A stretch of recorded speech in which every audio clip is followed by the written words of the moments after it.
Are you a course creator? Have you been feel frustrated that the course completion rate is so low inside your courses? That means your students or your clients, they are not really getting that what you have put it in. Oftentimes, that means they won't get the result, that transformational result that you promise. And even worse, they're going to say, this course doesn't work. Well, I have a good news for you. Today, my podcast guest, Dr. Carrie Rose, will answer the following questions for us. Let me read the note. Why most course that completion rate is so low as 3%, and hers up to 96%. Yeah, you heard me right, 96. Number two, that shall we actually do those assessment questions inside a course or not? Does it really help? Number three, that how to satisfy different learning styles of our students. And what is that most important element for our course creating that we need to know? And actually, so much more. But before that, let me introduce you Dr. Carrie Rose. Here is her bio. She holds Ed.D. in Educational Leadership from the University of Central Florida.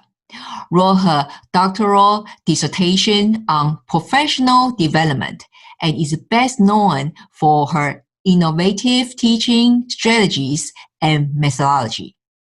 Her current research, this is the point, is in course completion rates and connecting online course development with the science of learning. Currently, she works with entrepreneurs, just like us, online marketers, and business around the country or internationally, actually, to provide the highest quality of learning strategies with the greatest amount of impact on a variety of different platforms. Are you excited? I hope so. This episode is you gonna be watch again and probably stop and rewind and watch again. Please do go to the show note that because there are a lot of links and also the content that you would really want to reference on. Now, let's chat with Dr. Carrie. Welcome to the show, Dr. Carrie. Hi, thanks so much for having me. It's great to be here. It's so awesome that I got a doctor on the show, you know? Oh. Normal person. You got a normal person on the show. I promise. And also that, I mean, obviously this show, will go to iTunes, everywhere else, podcast playing, and this episode will go to my YouTube channel as well, because I have a sense already. This episode will be one of those that you guys are going to have to watch, take notes, go back, rewind, watch, take notes. So anyway, Carrie, that in the introduction, I already shared with our audience, your awesome credential, everything, and I'm like beyond exciting to. Okay, all my fellow friends, don't write me hate emails. I know I have a lot of friends that say, "Why you are so excited about her? How about us?" We all gone to your podcast. No, okay, guys, it's for a reason, right? Because I think 90% of the leaders out there, when it comes to the course creating or course selling promotion, I mean, we probably have a gazillion of them out there, but we rarely have a professional to talk about after you buy the course, what do we do with it? We have such a low completion rate, and that's not really good thing at all. So, but before that, can you share with us a little bit about your journey? How did you become this expert in this area? Well, thank you so much for all of the kind words. I really appreciate it. Just to really touch into where your audience is at right now, honestly,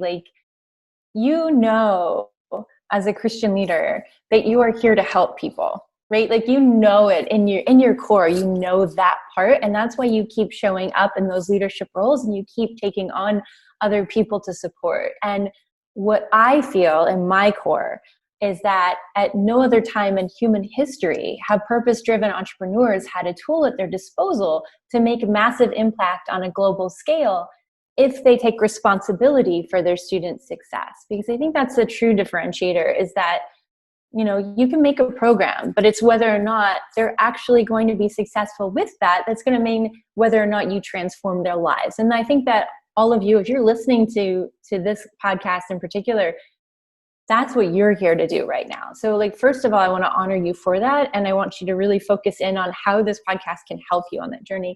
You know, I witnessed something, and more to your point, this is more of like how you turn your mess into your message, right? I witnessed something pretty traumatic when I was about 4 years old, and I blacked out. And when I came to, I had something known as selective mutism for 6 years of my life. So from the time I was 4 till 10, I barely spoke. Not that I couldn't physically speak, it's just I didn't really do that. I'm also dyslexic. So between the two, when I started 5th grade, I still didn't learn how to read. This was the 80s and they were just passing me along. It was not the same kind of education system we're looking at today. And I got to the 5th grade and I had Mrs. D. Taylor in Ann Arbor, Michigan. And she took me from that quiet shell of a human being to the highest standardized test score that school had seen in 1 year's time. And when I say that, it's not like, oh, kudos, you know, it's kudos to her. She did all of the work. I was where I was, you know, and she took me from here to there, or there to here, I guess is more appropriate. And what she taught me was the power of impact that we can create with another human being when we care and we know the right strategies to use. And I spent 10 years of my adult life working in public education, primarily with students from low socioeconomic backgrounds. So the kind of kids you weren't really sure when they went home on Friday if they were being fed until you saw them again on Monday morning. So that kind of environment, and really just focused in on how could I be Mrs. Taylor? Like, how could I make the kind of gains with these students that she made with me? And so I became obsessed with what were the strategies. And I'm like, I already had the heart in place. I became obsessed with what were the strategies that were going to make a difference. And as I went through, I felt like maybe some of you might be feeling like right now, like it is great when you can make an impact with another human being. And it is great when you can make an impact with 20.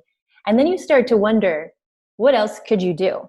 You know, like how many more people could you reach if you just kind of reframe things in a different way? And I wasn't sure what that looked like. So I went to go get my doctorate at the University of Central Florida. And I thought I worked for the Department of Ed, either state or federal level. I'm not really good with red tape. And so when I realized that, I was like, this isn't for me. What else? And what happened was I met 3 internet marketers that introduced me to the world of online marketing. And it was something that I hadn't really explored before. I mean, like I knew what the internet was, you know, this is 2012. It wasn't that long ago. I knew what the internet was, but not how it was being used. Really, I was kind of clueless to that whole side of things. And maybe you've been there before. You might kind of be in there now where you're really discovering like what is available to you in the online business space. And they wanted to teach me all about online marketing. And so what they did was they gave me access to all of these online courses to learn online marketing. And what I found was we were making some of the same mistakes inside of these online programs that we were making inside of public education, because we do what's been done. We teach how we've been taught. And so I said, whoa, you know, this is a major tool here. We could use this to make a major difference if we knew how. And so I created a process that's based on over 500 research studies on how the human brain connects to content, to build online courses through. And we still use the process to the day. And as a result of using this process alone, we've gotten clients up to 96% completion rates when the industry average is 3 to 5%. I wrote a whole book on what else you can do, because there are other things. There's this plus that. It's never just a one variable. It's like a bunch of mitigating factors, right? But yeah, that's just been my focus now, is how do we get people to actually learn? How do we get people actual results? Because I want my impact to be like Mrs. Taylor's. Yes. My goodness, 96% people. I mean, I guess if you, I think I know already, like including myself, saying if I can even just get half of that, it's already huge difference, right? Yes. So what would you say that, well, you kind of, I guess, answer the question, why we have such a low course completion rate? It's how we make what kind of mistake actually we make. Can we talk about that? Sure. I mean, so there's some from the education perspective and there's some from the marketing perspective. And if you're looking at an online course, you're looking at a blend of two, right? You're looking at what was the process to convert them into a student to begin with. And then you're looking at, once they're a student, what are we doing, right? And so there are a couple of different components here. The first one is that I always look at isn't really from an education perspective, it's more from a marketing perspective. And that is, are you making the right course in the first place? Offer is critical. It's critical in your ability to sell and make conversions, but it's also critical that there's a sense of congruence between what the offer is, what they're expecting to get as their end result, and what actually happens when they go inside of the course. So that's, twofold. What do they expect the end result to be, and how able are you to deliver on that actual end result? They're not coming to you with I want your system for whatever. That's not actually it. They don't really want your system, unless your system is so great. Like if I tell you my process is based on over 500 research studies, some of you that matters, some of you that doesn't. What you really want is a course done that you can sell. What you really want is a course that's going to make a difference in another person's life. You don't necessarily want my process, right? So we have to kind of move ourselves back from it. So starting with have you defined your customer avatar? That is square one in marketing, but it is square one in course creation also. And there should be the same person. Yeah, should be. Should be. If you've got your customer avatar for your Facebook ads and your marketing funnel, then that should be the same one for your course. There might be a differentiator as in where they are on your customer success path, right?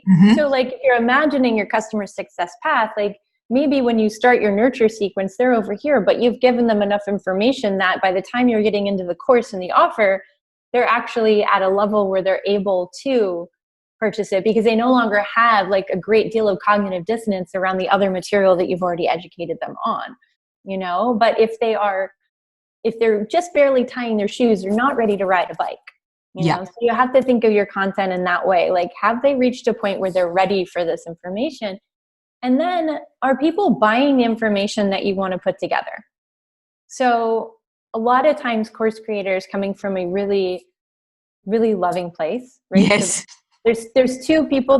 I would say course creators and marketers. Okay. And unfortunately, those are sometimes very different people, but we need good course creators to be solid marketers. But if we're looking at the course creators that are coming here with a huge heart and they've said, this has helped me so much. That's usually where it starts from. This has helped me so much. And I know that if I can just give this to somebody else, it's going to help them too. Well, maybe. And to what degree? And, I'm trying to think of something that I've learned that wouldn't necessarily help someone else. But I usually use the example of I'm a walking internet movie database. So if you ask me any questions about movies, I can play 6 Degrees of Kevin Bacon with the best of them and never falter. That's a Gen X reference, and never falter because I know all of the movies and who was in them and whoever and who produced and who starred in what with whom when. But it's not something that anybody would want inside of a course. And maybe it's helped me in my life, but it's not something that you would necessarily want if you're coming to me for course creation. So I have to kind of go this content isn't meant for this audience, or is everything I'm looking at putting together in this offer something that they want to buy? Have you actually done the research? And research looks like a lot of different ways right now online. And I question a lot of the research methods. So let's just get into a little bit of that. There's the ask method. If you have read the book, or if you haven't read the book, read the book. If you have read the book, use it the way that Ryan Levesque mentions inside the book. What ends up happening a lot of times is people will post on Facebook, hey, do you think I should build a course on, skateboarding? And then someone who used to skateboard with them in middle school will go, yes, you'd be great at that. But that doesn't mean, or their aunt might be like, yeah, I saw you doing an ollie once and that was perfect. But it doesn't mean that people are actually buying your skateboarding course or would want to buy a skateboarding course from you. The other thing that I've seen people doing is just going ahead and not doing any research whatsoever. There's that option, which that never works. Or having phone calls one-on-one with people. Phone calls one-on-one with people can give you data. But in statistical terms, what we like to look at is, I'm a researcher, I'm an academic by trade. I like to look at is the sample size representative of the population, which just basically means did you poll enough people to bet your money on it? And I promise you, if you only got on the phone with like 10 to 15 people, you didn't pull enough people to bet your money on it. And especially if they didn't actually give you money for the conversations that you had, right? So what I like to do is really look in Amazon, because it is like the number one place people go to purchase things and purchase how-to information all the time in the form of books, and really read through those reviews and see what I can get out of it. You know, like, are people wanting to buy the information I'm wanting to sell? If there is no book on the topic anywhere, you probably don't want to make that course. You know, if you think about things in terms of like cookbooks, like I love cooking. I can't tell you how many cookbooks I have. I have Food Network TV bookmarked on my computer. I'm pointing to it in front of me, right? I'm opening my phone all the time to get new recipes. I love cooking. I can never get enough cookbooks. I could never get enough recipes. If somebody loves fishing, they have all sorts of different lures and poles, and they know what each one does, and each one, you know, they want to buy more information. They want to buy more tools. They want to buy more because they're fascinated with it. If you have a thing that doesn't have a person buying it already, go make something else. Like, stop right there. You know, that's not it. So like my internet movie database research course would not be like a good thing for anybody, right? So like that's the first part. But then it's starting to weed out like what's actually their pain points. When you're reading through these reviews, and I'd suggest reading like the 3-star reviews, when you're reading through these reviews, like what are they telling you they're hurting with? Like what is their actual struggle? What do they actually hope, you know, to have? And can you sell what is the magic pill for that? You know, there's no real magic pill. They're going to have to do some work here, right? But is what you're going to offer to them going to answer their actual pain points? So what I mean by that is like if you have a course that you're putting together, you know, maybe that helps with insomnia. You're looking for what their pain points are so that you can fix them, you know, so that the offer is crafted around that, solving for an insomnia problem, not everything else they have in their day. That's not what you're going to fix. Right. And that really, you know, I often preach about this. It's when we try to, a lot of people try to skip away, like understand their avatar or ideal client profile, that kind of thing. And you just cannot, because if you don't know that person enough, also not just pain point, also the desire, right? I think the both, right? Otherwise, how can you be possibly create something that will meet their needs? The thing is, though, Carrie, I'm sure you heard enough. Like in online world, we love to say, "Oh, make sure you just keep it simple." And you just, you know, when you promote that course, just say, as long as you follow my formula XYZ, let's hit these 3 to 5 points, simple points, you shall have a 6-figure in 7 days. Something like that, right?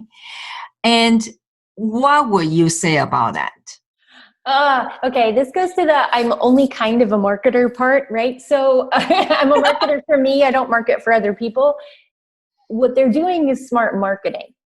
I think that those of us with like clear consciences know that they are going to have to do work in order to get that result, you know, and I think that I've seen more and more webinars lately where it says like, hey, if you're looking for the magic pill, this is not it. If you're looking to not put any effort in, this is not for you. If you're looking for like, you know, because people are really wanting things to be easier than they are.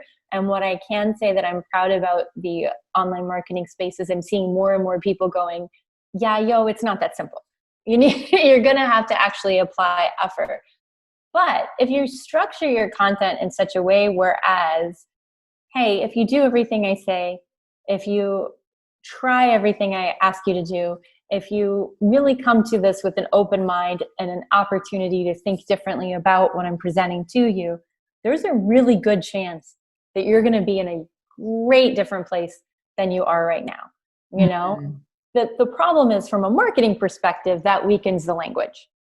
Okay. Yeah. So you want to be careful with it, but I like the whole, like, you're going to have to work method. Yes. You know, like you're going to have to work, you're going to have to apply it. You're going to have to do everything. And, you know, like these can be part of, you know, money back guarantees too, or this can be part of like completion guarantees. So, excuse me, some people have been adding things in lately, or I've seen in terms of marketing, that kind of speak to the whole completion component in a monetary fashion. So there's a couple of different approaches to this. There is one gentleman that I've seen that completely gives them a refund if they complete the entire course. He gives them their money back if they get to the end of the course. I'll just go ahead and tell you, this is Mike Dillard. This is somebody that's infamous for like amazing marketing strategies. This isn't some Joe Blow off the street and you're like, hey, I wonder how he's doing. No, he's crushing it financially. And this is one of his methodologies for doing it.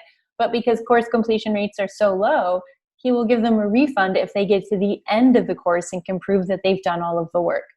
Okay. So that means to me, the lifetime value of that customer is huge. Right. And there's greater opportunity on the other side. Don't do that if that's your highest ticket offer. Don't do that. That's not going to work for your business model, right? Like you've got to set it up smart.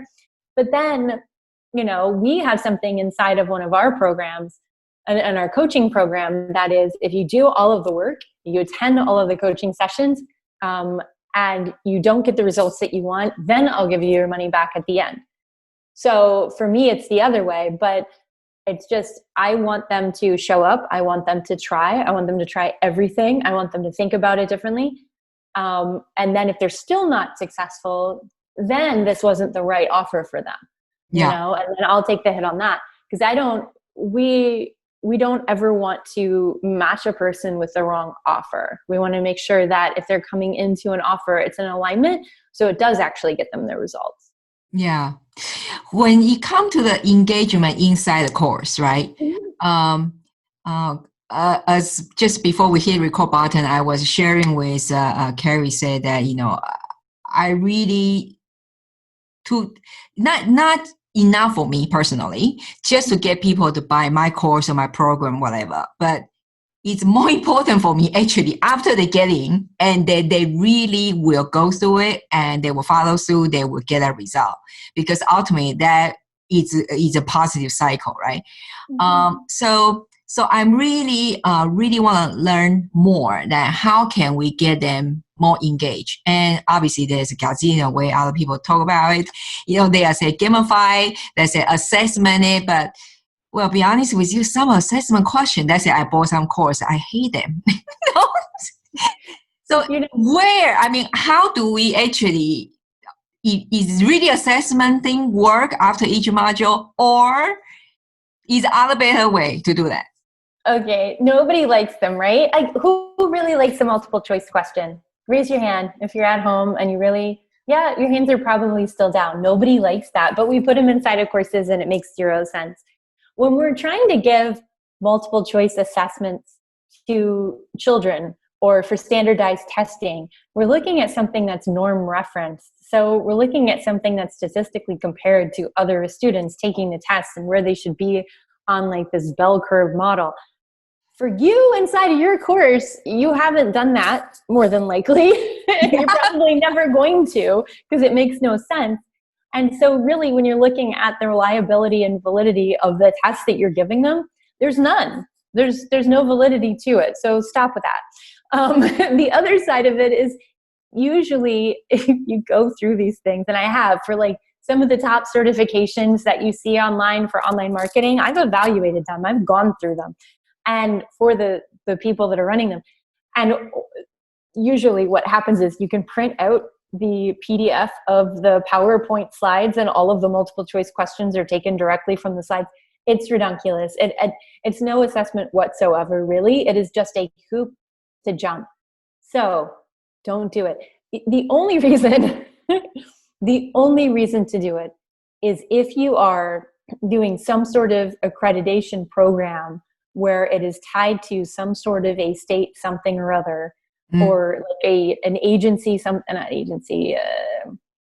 more like association something or other, where it has to have that accreditation to it. And even then, just know in your head, like in your heart, that this actually isn't a thing.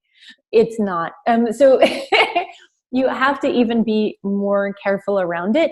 And I would design other models if you're going that way. Like for me, if you're looking at an assessment component for a course like that, you know, a multiple choice test versus an actual assignment with a rubric attached to it, the rubric wins hands down every time. And that's just what a rubric is it's a way for us to take qualitative information and turn it into something quantitative. So we take things like a basic Likert scale, or like on a scale from 1 to 10, how comfortable are you with grilling hamburgers? Anything, right? I might be a 3, you know, but for me, I'm scaling myself based on how comfortable do I feel. But if you're giving an assessment, you can actually give what the qualifiers are for that. So maybe like 1 might be, can handle putting the charcoal bricks inside of the grill. 2 might be charcoal bricks inside the grill and the charcoal bricks are lit. 3 might be remembered to bring the meat downstairs from the refrigerator plus the charcoal bricks are lit. 4 might be seasoned meat appropriately plus the charcoal bricks are lit. Like, so there's different levels to this. And so this is not about hamburgers. It's just the easiest thing I could think of right now. But so you're looking at how can you actually offer an opportunity to grade what the work is that they're presenting you. So like if you designed a website for me and handed me a rubric to go grade the website, I could look at it and go, well, you're a 3 based on what the qualifiers here that you're giving me, based on the degrees to which this is complete and accurate, based on the degrees to which it is appropriate, you know, or excellent. Like, what does excellence look like? Well, you know, you can tell if it's inside of some sort of a rubric fashion. But when you're talking about a multiple choice test, it's just a hoop jump and everybody knows it and nobody feels good about it. So if you don't actually have a reason for any kind of certification process and it's just so there's 2 certifications. There's one for the associations that we were talking about in governments and, you know, universities and that sort of thing. And the other side of it is for marketing purposes, right? So the big thing is to like, oh, I'm going to certify them so that they are some person different at the end of the course, as opposed to they took a course, or they can put it on their LinkedIn, whatever. There's a whole lot of this inside of all of education. So I'll use the air quotes freely here, but those kinds of courses don't actually need all of that in order to just seem legit. Right? Like you could do it based on seat time. You could do it based on discussion points. You could do it based on anything other than a hoop jump with a multiple choice test that nobody likes. Yeah, exactly. I love that. I love actually what you talk about the hamburger thing, the situation. Obviously, she's very good at hamburger grilling, I can see. My son is way better. He's better than both me and my husband. Yeah, so because I could imagine that, you know, maybe not each module, but in certain places inside the program, when you use that, I can say, okay, I really want to know how my students, their response to, let's say, this certain part of the framework, did they really get it? Am I presenting? Can I present better? That kind of thing. The best way to find out if they got it is to ask an open-ended question. Every time, because when you ask me a question and I'm giving you an answer, I'm telling you what I know and what I don't know in a real quick snapshot. And if you read it, you can go, oh, they really did not understand that point, you know? And then the other part is you could just ask them, you know, like, hey, how well do you feel like you got that on a scale from 1 to 10? You know, and we've got like, I use scale from 1 to 10 because it's a really easy way, again, to take qualitative to quantitative, but like, even putting inside of your course, what do they call it again? Oh gosh, a net promoter score. Like at the end of it, you know, how likely are you to recommend this course to friends and family on a scale from 1 to 10? Well, you know, you can find out right there how you're doing in a really quick snapshot from your students, because they're going to tell you like 1, man, this wasn't it. Or 10, yes, hands down. Again, every person I know is coming here. And you'll feel, and from there, you could also, if you have it in some sort of a database where you can tell who it was that answered that question, somebody gives you a 1, have a conversation with them. Find out what made it a 1. How can you improve it? we're we're in a continuous learning cycle. Like all of us are as human beings, your students are, and you are. And so you might be the utmost authority on one thing, but that doesn't mean you're an utmost authority on getting it across to them, you Right. know?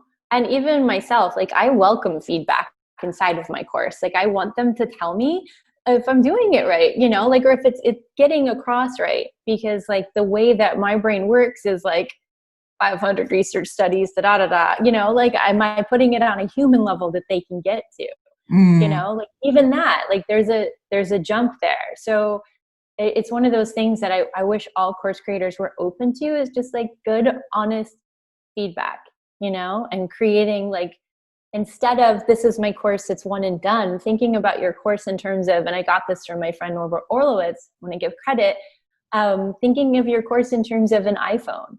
You know, there wasn't just one iPhone. There's been many iterations. In fact, every time I need a new one, I'm like, you know, I know when I'm buying them, you know, but it's okay to improve. It's absolutely, that's a part of life. So looking for that information from them is pivotal. so happy that you say that. You say maybe that we are the authority for that topic, that course, but it's not necessarily we are the authority when we try to get to them. Because a lot of course creators, I think, sometimes we take that feedback very personally, and Sure.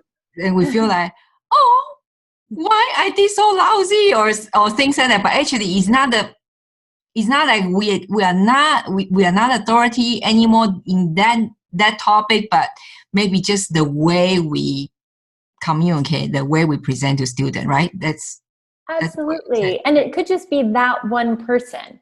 You Mhm. know, it could be, but there might be data. I'm always looking for data. There might be data in there somewhere of like one little tweak that you could have done, or one Right, little tweak that you could do right now. It doesn't mean that the whole thing needs to be scrapped. And it right. sometimes does feel like they just called your baby ugly. But you got to just put that aside and realize, like, if you were in the room with them, if you had the opportunity to care about them and to know them, which like, and that's the difference between online and face-to-face learning, really. If you had the opportunity to care about them and know them, and they came to you and they said, I just really don't understand this part, you would answer their question willingly. And that's all that it is. They're just Yes. saying, I don't understand this part, please help me, I missed this, I didn't get it. I got asked quite often this question is, but Kelly, when I create my course, I mean, everybody got a different learning style. So Mhm. how do I make sure I create a course will satisfy them all? Put it all in. That is my easiest answer. Yeah. What we tend to do, like I already said earlier, we teach how we've been taught. That's one. The other thing is we do what works for us. So you have to be aware of where you fit in with things, and that your ideal client may not be you. Like I had somebody that I'm working with say that, oh, my ideal client's me. I'm like, okay, if you're sure that's what you want, but it may not be you personally, right? So you have to look at things. Like if I spent my focus on just me, my courses would only be based on why people that are interested in numbers that have to do things in order to learn, Mm, because that's who I am. Like if you don't give me the stats behind it, I'm going to wait a minute, but then I'm going to turn off. Like, doop, because I don't know what the numbers are. Why? If it's either got to make a logical sense for me, or it's got to be a number. mm, Numbers I can understand. That's why I take quantitative or qualitative and turn it into quantitative all the time. I'm like, what are the numbers? What do the numbers tell us? Because there's a beautiful story inside of them. For me, not for everybody else. right. You know, some people have to jump into doing. Like if you spend an extra period of time with my husband and you gave him a bunch of whys, he'd start snoring. No, I'm just kidding. He would definitely get sleepy at it though, because it's not his thing. He's got to jump in and do the thing. He doesn't Mhm. want the story that goes before it. He's got to go do it. You Right. know, for me, as far as like when you're looking at auditory or visual or kinesthetic, I'm kinesthetic. So Mm, I have to do it, but if I don't understand why first, it doesn't get there. So it's really about putting these pieces together in a way that you're meeting all of the needs. And I'll also say that the visual, auditory, kinesthetic sides of like the learning modalities has come up in recent articles and stuff that really say that there's not a whole lot of research to support it. And I would just say yes and. So I'm always looking for yes and instead of ors for things. Ors are negating, but and is how do we build and how do we take that information and put it into something more practical. Mm. The problem with throwing that out is that I know what I am. I'm kinesthetic. So I already know what I am. And if you're telling me that it doesn't exist, it doesn't mean that I'm not looking for my kinesthetic components inside of the course that I'm taking. If someone thinks that they're visual and you don't have any like images that pop up or anything to read anywhere, are they going to be interested in your course just because some article said not to do that anymore or not to worry about it?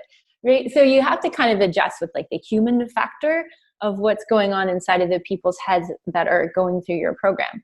And so my message to you is really to try everything that you can do. Okay. So from the simplest factor, like the easiest thing that you can do without knowing everything else that I know. Okay. Film your videos, take your videos, strip the audio, take the audio, have the audio transcribed. Offer all 3 versions inside of your course. Mm. Just start with that. Like you don't have to know every little detail that you can throw at them, but if you could just do that inside of there, now you're meeting different people at where they're at. Yeah, exactly. I remember when last year I did the Christian CEO Summit, and it's very rich in the video, audio, and also some workbook. But then what I did not do is the transcription. Summits are harder than courses to do that though, just to give yourself some grace there, because summits are like you're moving in real time and it's got to go up right now. And there's a lot of interview factors going on, you know, and even if you send it out to Rev to get it transcribed, you've got to have time to read it to make sure it's right. To edit it as well. It just like very humbling though. I got an email from of our attendee. She said, I love everything, I can hear everything, but because I'm blind. So I wish that you would have the transcription. Wait, she's blind or no, she's she has the hearing deaf. So I feel so bad. That moment, you know, it just I feel like I did not. That's just an example. Say, you know, I feel like I did not serve her good enough because I did not think. It's just like so many things going on when during lunch, and so you know, so but now since you're listening to the podcast, you don't have excuse. Just have to do it. You know. Well, and then you can always offer it as a transcription version on the Evergreen. Like just being honest with where you're at, like, hey, this isn't a time factor. And sometimes, because honestly, when we do our summits, we get videos back the night before they go up. I promise. Like there was one person that we ended up removing from our summit on the last day she was supposed to go up, but she still hadn't turned in her video yet. So things like that will happen. And so getting a time for transcription turnaround is very difficult. But if you're going to go evergreen with it later, hey, this is what's, you know, available to you now inside of the evergreen. Yeah. Yeah. Well, we're all human, right? Yes. Absolutely. We're totally human. I mean, I can just sit down and chat with you. I know Mike Kim said the same. Hi, Mike. By the way, you heard us. And but I think maybe it just let us know that, you know, departing wisdom. And also I want you to share with us that I know you in your website, in your ecosystem, that you have different way to serve all the course creator. I want you to share that too. Oh, thank you so much. And I think I'm going to send you some links inside of the show notes. Maybe you can tell us a little bit about. So if you want to catch my summit, which doesn't have transcriptions, we did the Online Course Success Summit in 2020, and Mike Kim was actually a speaker on that. We've met at an event and then became friends, and then so that is available. That you can get a 72-hour access to go in, dive in, and check out all of the wisdom that's shared inside of that summit, which is pretty powerful. Honestly, we try really hard every year to make it better than the year before. it's always the goal, right? Is that how do we improve and how do we reach more people, truthfully. And departing words of wisdom. Intention is everything. So as we talked about just a minute ago, offering yourself grace for wherever you're at is extremely important. And I'd say grace for you and intention for what you want to give to them. And be really clear on it. That energy, it flows across everything that you do. So if you come to it with, I don't know what I'm doing, I'm upset, I'm confused, I've got this, that, the other thing going on, whatever it is, that's going to carry to the people on the other side of your screen, and that's going to carry to the people that you're trying to impact. So really just like, if you are a Christian leader, take a few minutes to pray before you sit down to work. You know, like, let's be in alignment here. Like that, you know, for me, like I just ask, you know, how can I serve? How can I show up here? You know, what's going to benefit people here? And when you start like putting it off of your shoulders and start giving it up that way, you know, you're going to get the guidance that you want. You already know that. Just trust in the process, and you are going to end up serving and, you know, showing up and serving those people. That's the goal. And can I just add that, Yes. you know, there is no such a thing called perfect course, right? No.